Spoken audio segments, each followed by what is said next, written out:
You are about to enter the Shockwave Skull Sessions podcast on ShockwaveSkullSessions.com. And now your host, Bob Nalbandian. Shockwave Skull Sessions episode number 73. This episode features an interview I did with Marty Friedman. I actually did this interview about a month ago for Flirt Magazine and decided to feature it here as well as an audio podcast. So I'm going to be out of town for the next couple weeks, so this is kind of a filler episode. It'll also be up on the Hard Radio, Shockwave's Hard Radio podcast as well, so check that out as well. So without further ado, here is Marty Friedman. How you doing, man? How you doing, Bob? Long time no see.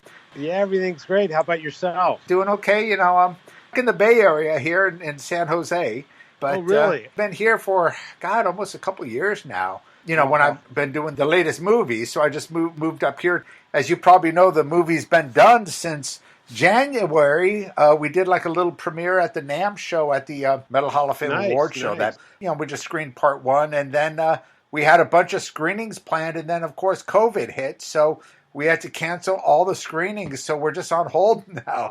I got to show you the movie, man. You'll love it. It's got, all the old school Bay Area guys. You know, you're, of course, in it. We got a bunch of Mike Varney. Jason Becker is in it, which is fantastic. Oh, really? You guys went up to Jason's place? We went up to Jason's place, and his mom basically transcribed everything, and it came out really, really good. And we even got your old buddy. I can't wait. Your old buddy Peter Marino's even in it. We got all the old school guys. I mean, guys from Anvil Chorus, Jeff Thorpe, Vicious Rumors, everyone. Wow. Everyone what's he up to these days? Oh, he's doing great, man. He's doing really well. He's put out a new record. Of course, Quintana, we interviewed him and Ian Callan and, Vane and all the thrash bands, of course, Exodus, guys in Testament and Death Angel, and, of course, Lars is in this again, and David Ellefson is in it, Dave Lombardo. It's a great, great cast, and, a lot of the more underground Bay Area bands as well. You got a new record coming out. Are you still recording, or what's going on there? I'm still working on the record. Haven't really got anything to report as for when and where it's going to get released, because obviously, COVID changed a lot of release dates and event things. So it's actually, I haven't really even talked about the record anywhere yet, because I want to wait till I can tell people when it's coming out and stuff. But I'm still working on it. It's like really close to being done. But since like we got so many extensions because of the COVID thing, I've been able to go in and retool it and just have the luxury of doing remixes and replaying stuff. And it's really kind of the ultimate way to make a record, really. Well, you definitely have a lot of time on your hands. How's everything in Tokyo? You don't hear much nowadays, or at least here, as far as the COVID in Tokyo. It seems like at least from our standpoint, it seems like you guys got it pretty under control. Is that a correct assumption, or?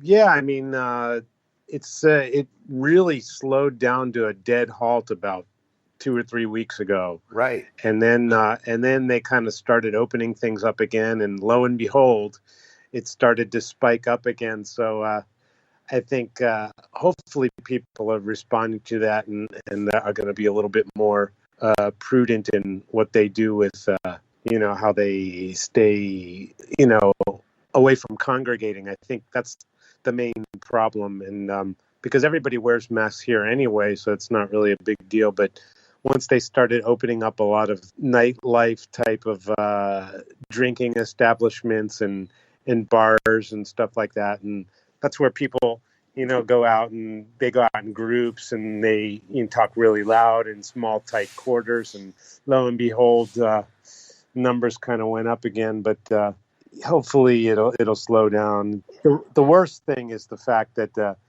it's really kind of slowed gigs down to a dead halt. But they've actually been doing some gigs here, and it's just the weirdest thing. It's like I haven't been to one, but I've seen video and stuff, and there's like these acrylic dividers between everybody. Oh, you're kidding. Wow. Yeah, it's totally weird. And you're not allowed, if you're in the audience, you're not allowed to like sing along or it's just friggin' weird. Well, I can't see that with a metal show. That would be kind of Yeah, weird. it's kind of weird, and but people will find a way around it. And there's a lot of really cool video collaborations, and I've seen. Well, you've done quite a few. Well, at least I've seen. You recently put up the White Worm video that you did, yeah. which was awesome. Yeah, Thanks. absolutely. Yeah, that's fun. That's like fun stuff to do while you're not playing gigs. Definitely. Well, dude, it's the same here. It's spiked here everywhere that they've reopened, especially the southern states are now real bad. Texas and Florida, Arizona too as well. It's been a battle, and it's the same situation here. The live shows. They're starting to do drive-in shows. Even a local drive-in theater here in San Mateo, they're doing tribute bands, and apparently they're selling out at these drive-in theaters. I heard, that's what I heard, like a Heart tribute band and a couple others, and I don't know who. From your car? You watch from your car. I know they've been doing it in Europe. I saw a thing with Doro.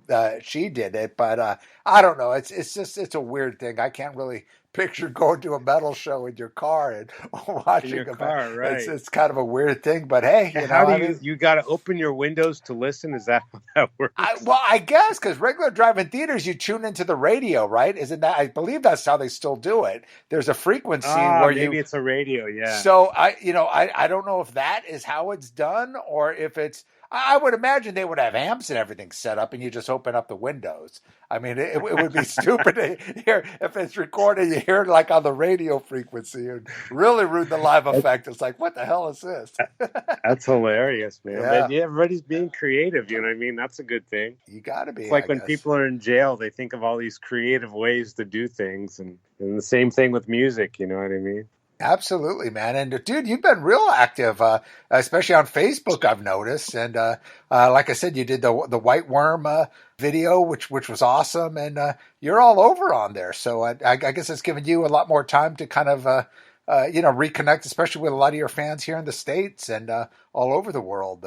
I think it's kind of important to, even if it doesn't, I don't really do the big production numbers that some people do that are really, really amazing. But I think it's important to give anyone who's supported you something just to see you, just to like give them like a, hey, I appreciate that you're still my fan, even though I'm not touring, I'm not releasing anything right now. So here's these little videos, and I do these Instagram lives and just kind of keeping people around. So when, I have something to put out and things get sort of back to relatively normal, and they'll, it's kind of like in the karma bank, you know what I mean? And I think the fans really, really respond to that. There's no ulterior motives, just other than just sharing a little riffage or whatever. And it's not hard to do, and there's no expectations. And so that's all good. But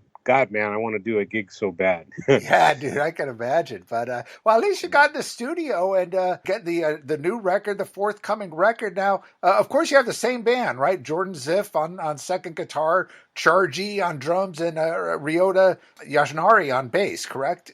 On that song, on that White Worm video, it's just members of my band. And when I play live, most of the time you see Kiyoshi on bass, who does all my records and stuff and all my touring. But Ryota, he did a previous tour. He toured Europe with me and on the Inferno tour, and not the Inferno tour. I think it was on Tokyo Jukebox or Bad DNA or something way back. Just everybody who's ever been a member in my band is still a member of the family as far as I'm concerned. Cool. I was wondering if he got back in the band or what the situation. No, I just like putting together combinations of different people. Like I did the same type of home video for Self Pollution, and on that one I had a different guitar player. No, I didn't. I had Jordan.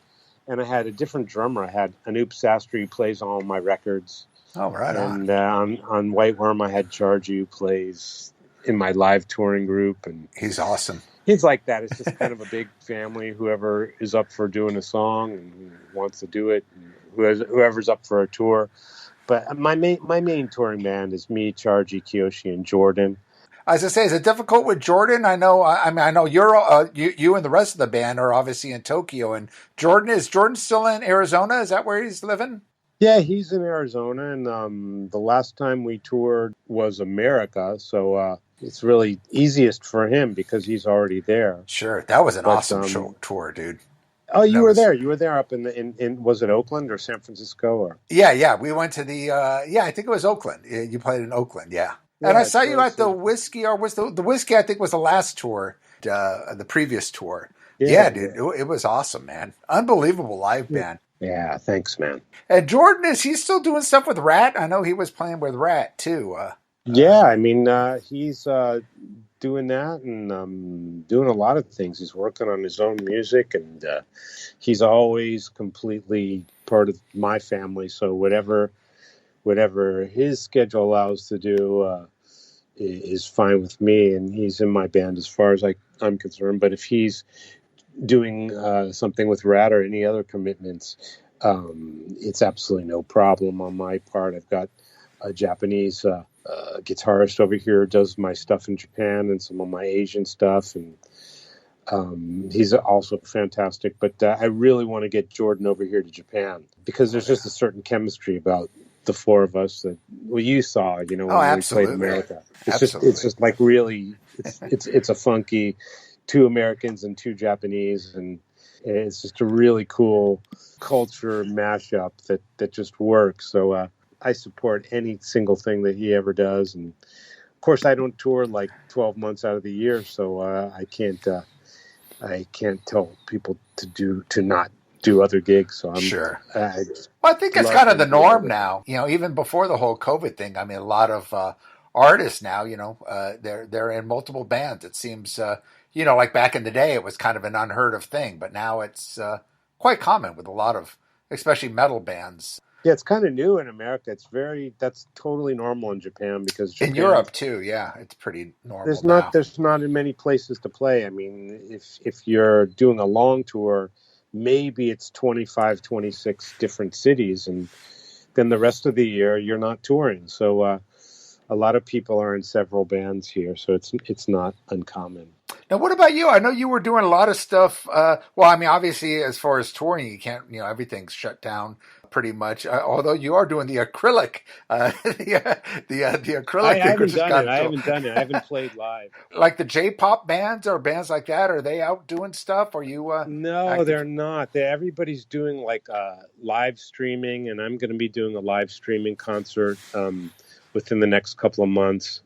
And everybody's doing different things. None of the big venues are doing gigs.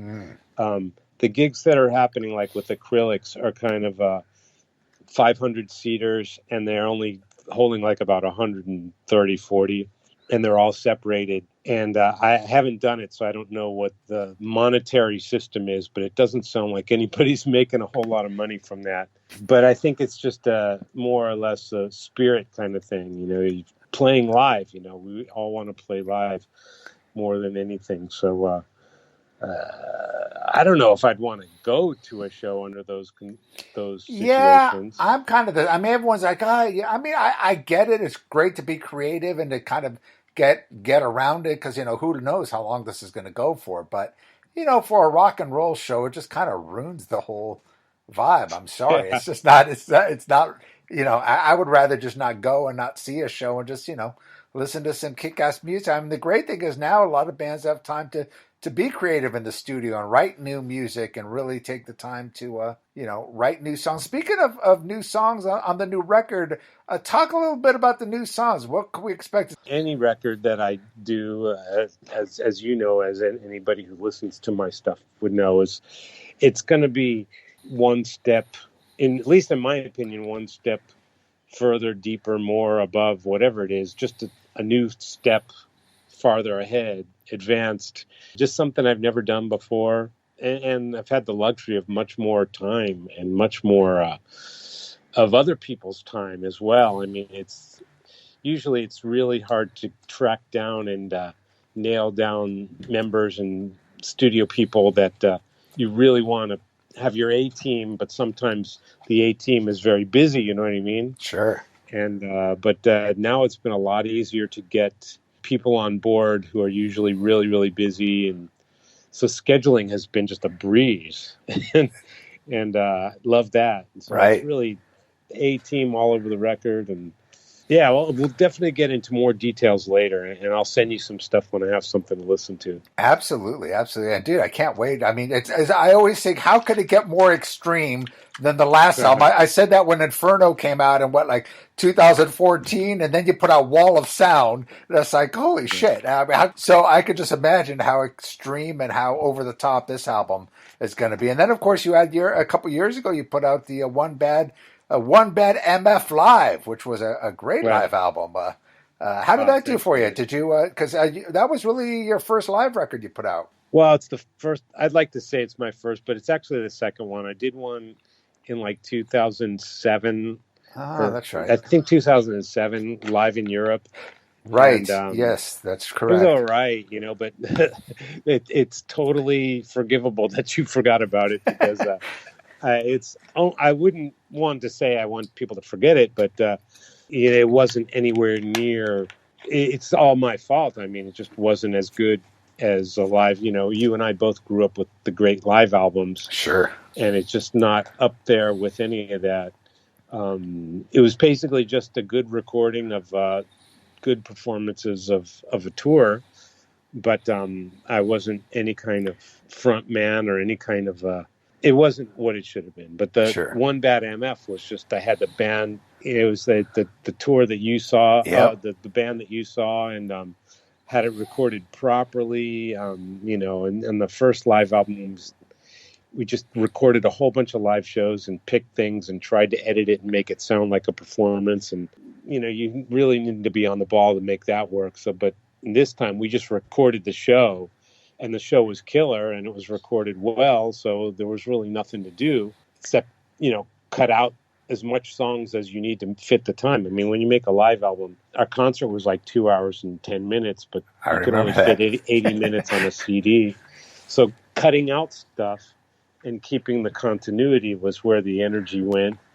And that was great. I mean, the same guy who recorded Inferno recorded the live album, so sonically, it wasn't like, oh, I got to fix this and take an audience from someone else's concert and do it. And it was just straight up live. And so I was very happy. And it was like one of the last shows of a decently long tour. So band was just really about as tight as it's ever going to get. And really happy that it turned out that way, at least for a document. I mean, live albums aren't the biggest selling things in the world these days. It's a shame, because that album, like you say, it does remind me of the classic live albums. I mean, it is so well produced and well performed. And, going back to that, I think nowadays, I don't think any live album, you're ever going to have the impact of obviously the live albums in the 70s. But, now everything's live on YouTube and everything else at people's fingertips. But, back in the day, like you say, in the 70s, when, Judas Priest, Unleashed in the East, UFO, Strangers in the Night, Foghat Live, Kiss Alive, Blue Oyster Cult, so many great, Cheap Trick, Budokan. I mean, there were so many. Frampton, Humble Pie, Thin Lizzy, Live and Dangerous. We could go on forever. I mean, so many classic albums that made such a huge, that really broke the bands. I mean, live albums were especially when it comes to say like Kiss and Peter Frampton and even Cheap Trick. I mean, they really broke those bands in America. So I mean, it was a huge, huge impact. And unfortunately, no matter how great a live record's going to be these days, I don't think you'll ever get quite that impact of when we were growing up. But again, that's with any album, really. People don't cherish records like we did back in the day. Absolutely, but I definitely took those albums that you just listed, and of course, Kiss Alive. I took those things about those albums that I liked, and I stole all of those concepts and put them on the record. Like, for example, on Kiss Alive, there's like an audience participation kind of rap type of thing. Right. Took that, put it in there. There's like a drum solo section. Put that. 100,000 years, right? Bass solo vocal thing. Put that in there. Put the intro like Frank Marino and Mahogany Rush Live. There's like a little spaced out intro type of thing. And then there's the cover song. I did like the Presley thing where I sang. So checked off everything about all the live albums, all the, when they have the audience do that clapping thing for an encore, Yeah. For before the end, they check that off the checklist. Every little detail about the live albums that I liked and the pacing of live albums. It was like, it's like living out the childhood thing, because I grew up with those same albums, and now I got to edit my own record exactly like the way I like those live albums. And, there's the section where the song breaks down and you talk to the audience and you're playing, ad-libbing some solos and stuff, just like, Do You Feel Like We Do by Frampton. Right. all of those, when we were listening to that stuff, that's what got us really excited about a live album. So at least I got it as a document on this, and whether or not it has an impact today is probably, like you said, with all the YouTube and all that, it's less, but as a document, it's exactly what I wanted. So I have absolutely no complaints. Absolutely. About that. I could definitely hear that. I could definitely see that you really attributed all those classic live albums into this. And for those people listening, the album is called One Bad MF Live. Definitely a live CD to check out. I think around that same time you did that first live album, didn't you put that Kick-Ass Rock cover CD? Oh, wow. You're going way back. That was just something what that was. Well, oh my, I've never been asked about that outside of Japan. That in I remember that. 2006 or 7, it was right when that television program Rock Fujiyama was just massive here. Yeah. You sent me some clips. That was so cool when you did Hound Dog and all the different. Of that I kept getting offers to just select songs for albums. So Sony asked me to select some songs for I didn't have to play them. All I had to do was choose the songs, and I think I wrote some liner notes for it. But it was just the type of thing where, you have compilations. And the funny thing is, and I don't know if this is weird to say, but Sony Columbia, as great as a label it is, doesn't come to my mind first for having the best selection of hard rock from the era that you and I grew up with loving. You know what I mean? Sure. If you think about Sony Columbia, and all the stuff has to be on that label. So I'm like, this is kind of a challenge. Of course, you got Nugent, you got Blue Oyster Cult, but it wasn't Boston. You didn't have. You had Boston on there. You had whoever was on that record. I remember there was so much I wanted to put on that record, but it wasn't Sony Columbia. Aerosmith wasn't on there. They were a Columbia Sony band. I was never the biggest Aerosmith fan, believe it or not. Oh, I gotcha, yeah. I loved the Rocks album. Great album. And I got this great bootleg in Japan. It's called Rock Sessions, and it's Rocks without the vocals. Oh, really? Dude, I got to hear that. Oh, my God. Yeah, it's it's total bootleg mania. And that really shows how great Aerosmith is. There's some just killer riffs and just great arrangements and great production. And, of course, Steven Tyler's charisma is what brings that band over the top. But, that band was cooking, man. Well, that was them at their prime. Rocks was... That's my favorite Aerosmith record for sure. Didn't you recently play Australia, or you were planning to go to Australia? Yeah, I played. That was the most recent tour I did. I did a festival in India before COVID hit. How did those shows go out in India and Australia? Those were great. Those were really, really great. It was the first solo tour of Australia. Everything sold out and or close to sold out. I think I remember some stuff sold out right away. Well, venues weren't that big, but it was my first time there, so I was more than happy to play, and the response was fantastic, and already got offered to do more shows there and play in New Zealand, so that's going to happen. The Australian fans were just absolutely fantastic.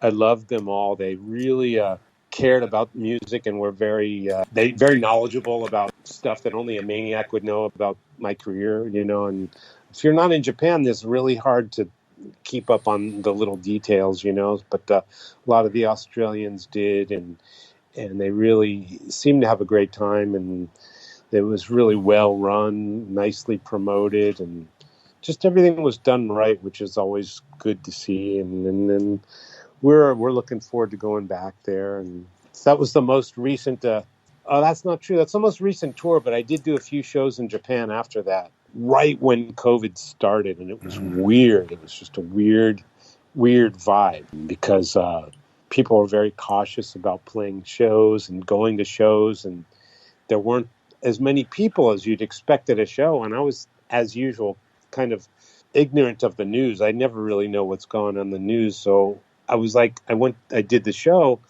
and it was like, there's not really nearly as many people here as I thought there was going to be, for this show. And what happened? And wasn't it promoted? And like, dude, there's like a pandemic starting now. Yeah. Nobody's going to any shows. And I'm like, really? And so that was in like late February or something like that.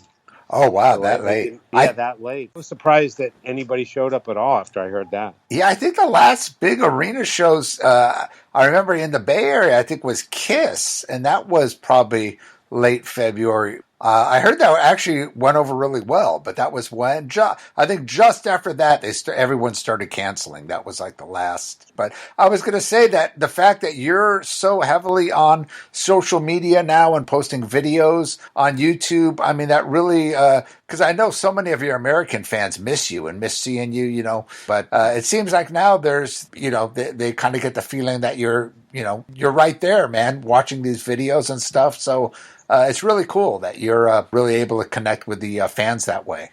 Wow, thanks, man. That's like, it's the least you can do. And I think it's fun because since this COVID thing happened, everybody's doing things that they wouldn't normally ever do. Like there's some guys just talking about what's in their CD collection. I'm like, that's a great idea. So like I whipped out a couple of CDs and started talking about them. And I just think I don't know if it's good or bad, but it's very interesting, the things that people are doing now. And I don't know, I think it's probably good for the fans. I mean, if I was a fan of somebody, I would love to have like that kind of private access, just to see something other than a completely produced music video or a completely structured and produced show. It's like you see the dude in his shorts on TV. On a video, right? Just hanging out at home. One part of me thinks, as a fan, it's kind of lame because I like the mystique of, not seeing every, warts and all of everybody. But also, I think fans are different from when you and I were fans of bands. I think fans these days prefer that kind of access, you know what I mean? That's why people like these VIP things and meet and greets, and they prefer this kind of fan and artist interaction. And I'm kind of like undecided on the issue. I'm not a huge fan of meeting my heroes, but I'm a very big fan of giving people what they want if it's ever possible that I can do that. So, yeah, it's weird, but because of it, everybody's coming up with creative stuff, so I can't complain about that. Well, I think the key is, you really have to adapt to be successful in this day and age. Even before the COVID thing hit, there really was no mystique anymore, and that's just the way it is. Everyone's got cell phone cameras. Everything's going to go out on YouTube. There's, you and I both grew up on the same music, and I remember seeing Alice Cooper and, in the early days.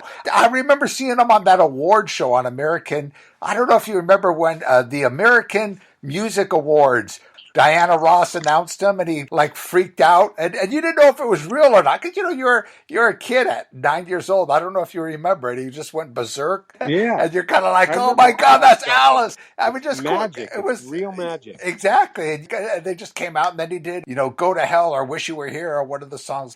But yeah, I mean, there was always that mystique with Black Sabbath, with all these bands. You didn't see the bands, on TV, except maybe late night on Don Kirshner's rock concert. You didn't really see interviews or, read into these bands much, but that's gone. One guy that's been doing a lot of streaming videos and stuff is your former bandmate, David Ellefson from Megadeth. Have you been, oh yeah, he's been doing a lot of different projects. Obviously Megadeth's been put on hold, the tour and everything. So he's been doing a lot of streaming videos and projects with Metal Allegiance. and a couple Oh, other things. So I really? was wondering if you've been in contact with him, or if you and him might kind of connect and do something like that. I've been in contact with him since I've spoken to you last, for sure.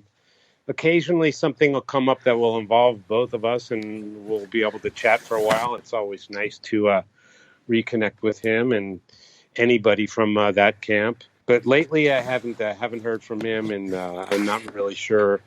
But I did do something with Metal Allegiance a couple of years ago, and it was just fantastic to just see all those guys, because I don't really run into those people too much, except when they come to Japan, and sometimes we'll meet up. Like Alex Golnick came into town, and we went out and had a beer in my neighborhood, and Dave from Revocation came on, and we always hang out because I'm like right downtown, so it's easy for us to like hook up when someone's on tour.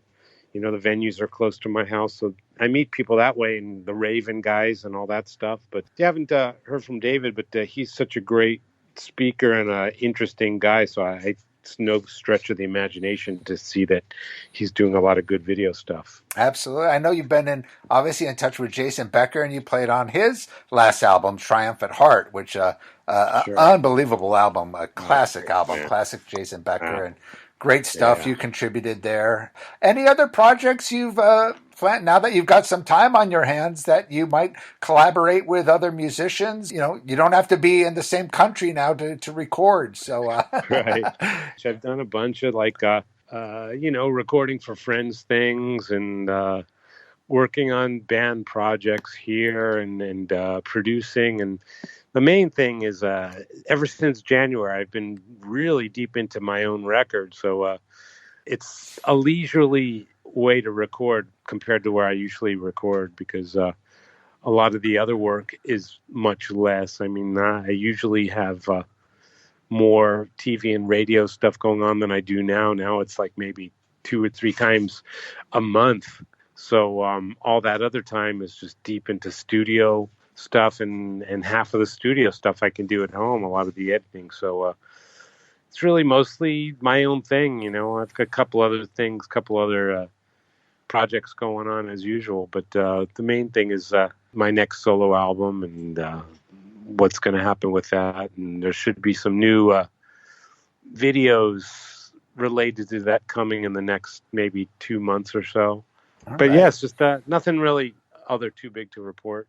Well, before we talk a little bit about your TV shows that you did, because a lot of people don't know here in America, you are a huge TV celebrity in Japan, and that Rock Fujiyama show I know was huge. And you sent me some of the clips, like the one with Kerry King and Paul Gilbert, and I love that show, dude. I thought it was fantastic. Thanks, and man. you were doing a few other TV shows. I know you had articles in some of the biggest Japanese magazines, and of course you were also playing with some of the biggest J-pop bands out there. Talk a little about some of the TV stuff that you've done or plan on doing. Oh, wow. Well, I wouldn't say huge TV celebrity or anything like that, but I did a lot of TV once I started doing on a Rock Fujiyama. Actually, before that, it was called Heavy Metasan. It's just, as you've seen, it's like a comedy show about heavy metal and hard rock, and a lot of fun guests and a lot of fun. And so as soon as that hit, then my career took a major change. And since then, I've done maybe 800 different TV shows. Wow. Over here. So keep it busy. It's been more, really, really busy. But ever since, COVID happened, all the TV that's happening is done remotely. They're showing a lot of repeats, and anything that's not a repeat is done kind of from remote parts of the studio, or remote from people's houses or different locations. And so that's drastically dropped the amount of TV work I'm doing. I'm going to do something next week, but I haven't done anything on TV this whole month. So it's really kind of weird, but that's been a great kind of godsend career-wise, because it allows me to keep putting out these kind of eclectic albums where I can just do whatever the hell I want, not really worry about following any trends or anything. And but yeah, it's a lot less now. But to be honest with you, I enjoy doing my music a little bit more than doing the TV stuff, so I can't complain about having more time to make music. All right. Well, just in closing, as far as the new record, I know you can't say much. Is it safe to say probably sometime next year if things kind of get back on track? Oh, yeah, and maybe right. earlier. But I'm just concerned that everybody is safe, and if anyone's concerned about me, just know that I'm making music, and I appreciate the concern and making music and working on new music, and it will come out when it's done. You know, what's that thing in that movie? I will serve no French fries. Fast Times at Ridgemont High, of course. Like yeah, that's right. Right. Yeah, these French fries will be served when they're at the optimum heat. Dude, it's always a pleasure talking to you, and we definitely get together when you come back to America, and I think people are really happy that you're keeping busy and writing new music. I have a new record coming out. Of course, anyone that wants to follow Marty Friedman, martyfriedman.com, Marty Friedman on Facebook. And you're on Twitter as well, or is it mainly Facebook or Instagram? It's all good. Instagram right? Is probably okay. The most. It's all different, but I hope you enjoy the content. It's absolutely. Well, Marty, dude, I appreciate it, man. It's just great to hook up back with you. I'm glad that you sound great and things are going okay. And so I will keep you posted, and we'll definitely keep in touch. Thanks a lot. Bye. All right, talk to you soon. Thank you for listening to the Shockwave Skull Sessions podcast. Subscribe and listen to all episodes by going to our pages on iTunes, Spreaker, YouTube, Spotify, and more. You can listen to all other episodes and access up-to-date information and news on the Shockwave Skull Sessions podcast by going to our website at www.shockwaveskullsessions.com. Email all comments, questions, and suggestions to shockwaveskullsessions@gmail.com.